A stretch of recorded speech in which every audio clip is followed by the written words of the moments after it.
Hola, ¿qué tal? En esta exposición quiero explicar de manera sencilla y directa qué es el reconocimiento exequatur, un procedimiento muy importante dentro del derecho internacional privado.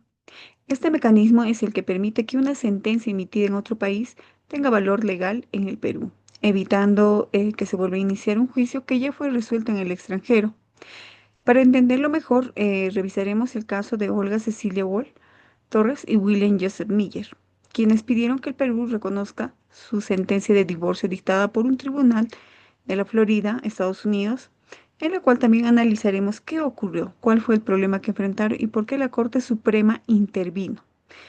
Y es así que a lo largo del desarrollo también mencionaremos conceptos clave y aportes de la doctrina que ayudan a comprender cómo debería funcionar este procedimiento y qué errores no deberían repetirse, ¿no? Como resumen del caso, tenemos aquí que Olga Cecilia Wall Torres y William Joseph Miller contrajeron matrimonio en Estados Unidos y con el tiempo registraron ese matrimonio también en el Perú. Años después, un juzgado de Florida declaró su divorcio de manera formal y definitiva. Cuando ellos acudieron al Perú para que ese divorcio tenga validez, aquí se encontraron con un obstáculo. Es decir, la sala de familia les pidió que presentaran una declaración jurada con una firma certificada, un requisito que no está previsto en la ley para este tipo de trámites.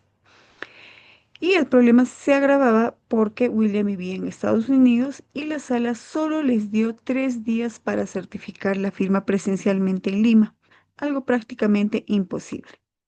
Como segundo punto tenemos qué es el exequatur. El exequatur es un procedimiento que no reabre el juicio original, sino que simplemente confirma si una sentencia extranjera puede producir efectos legales en el Perú.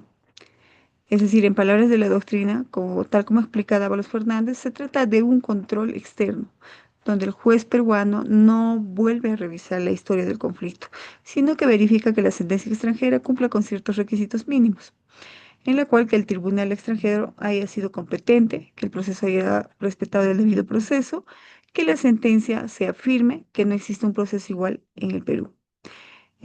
Para ello, un ejemplo práctico sería que si una persona obtiene una sentencia de alimentos en Colombia, el Perú no vuelve a investigar el caso, simplemente verifica si esa sentencia puede aplicarse aquí y eso es lo que el exequatur busca, simplificar la vida jurídica de las personas. Como tercer punto tenemos lo que es la controversia jurídica. Eh, por ejemplo, en este caso gira en torno a una pregunta muy puntual. ¿Puede un juez exigir un requisito que la ley no menciona? Pues bueno, el artículo 2104 del Código Civil nos detalla todos los requisitos del exequatur y entre ellos no figura la obligación de presentar una declaración jurada certificada. Es por eso que esta exigencia chocó con principios como el principio de legalidad, ¿no? Porque nadie está obligado a cumplir con un trámite que la ley no exige, el acceso a la justicia, ya que se puso una exigencia imposible de cumplir en el corto plazo y más aún viviendo en el extranjero. Esta motivación de las resoluciones porque la sala nunca explicó por qué pedía esa certificación adicional. ¿Qué resolvió la Corte Suprema? La Corte Suprema revisó estas actuaciones y concluyó que la Sala Superior actuó fuera del marco legal, señalando que el juez no puede añadir requisitos que el artículo 2104 del Código Civil no contempla. La exigencia impuesta era desmedida, especialmente porque una de las partes se encontraba fuera del país. La resolución carecía de una motivación sólida, lo que vulnera el deber constitucional de fundamentar toda decisión. El exequatur debe mantenerse como un trámite ágil, razonable y basado en la ley, no como un filtro con requisitos inventados. Por estas razones, la Corte declaró nula la decisión de la Sala y ordenó que se evalúe nuevamente la solicitud conforme a ley. Sobre los aportes doctrinales y algunos ejemplos que podremos mencionar, autores como Mancilla y Mejía afirman que un país debe facilitar el reconocimiento de las sentencias extranjeras para promover la cooperación internacional. Un ejemplo de ello es que de nada sirve que una persona gane un juicio en el extranjero si luego su propio país le pone barreras innecesarias para reconocerlo. Por otra parte, Fernández Arroyo nos explica que estos procedimientos deben ser previsibles.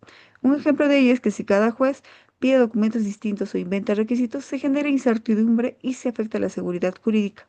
Finalmente, Hobbes señala que el derecho internacional privado debe ser práctico y centrado en las personas, ¿no? Como ejemplo, podemos mencionar que no es razonable exigir que alguien viaje desde otro país solo para firmar un documento que la ley no manda.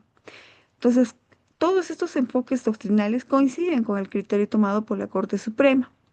¿no? Y para cerrar con nuestra exposición, podemos decir que es importante quedarnos con tres ideas principales. Primero, que el exequatur no es un juicio nuevo, sino un control formal que solo verifica si una sentencia extranjera puede tener efectos en el Perú. Segundo, los jueces deben actuar estrictamente conforme a la ley, sin exigir documentos y requisitos que no están previstos en el artículo 2104 del Código Civil, porque eso afecta el acceso real a la justicia.